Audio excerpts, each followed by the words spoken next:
I prefer the term open scholarship because it's broader.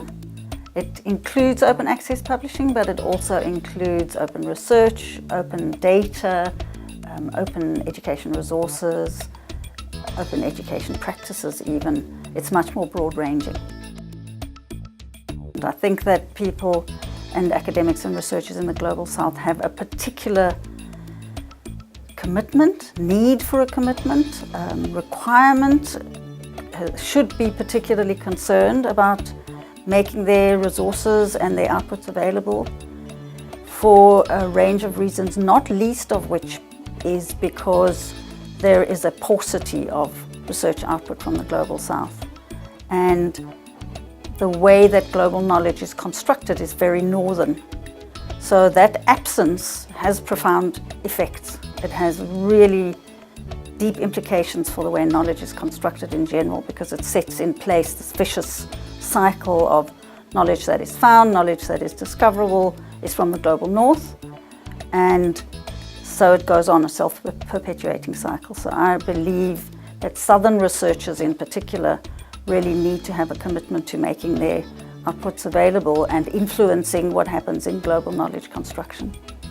In all fields, in climate change, in poverty alleviation, in every single academic sphere.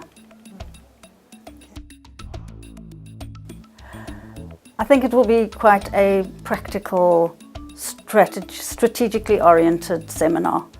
A lot of focus on how to. I'm not expecting us to spend too much time persuading people that this is important. I would imagine they want to do the webinar because they've got a glimmer that this matters. The question is, how do you do it? And how do you do it when you are balancing all these other pressures in an environment where it's difficult to get a permanent job, it's difficult to get your contract renewed, you get rewarded for certain kinds of behavior, you're committed to what you do to your students, etc. How do you manage to juggle all of these different imperatives? And I think we've got some ideas about how to do that.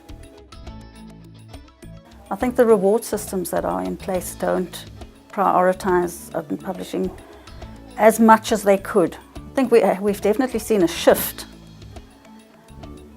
I don't think we've hit the moment where we can say this is now a mainstream activity in the Global South yet. There's certainly a number of different understandings of what it can mean. If you look at what openness means in the education space, it has so many different meanings. So certainly that's part of it, and I think that during the Emerge event, we will be unpicking what those different understandings are and what they might be and how one can go forward.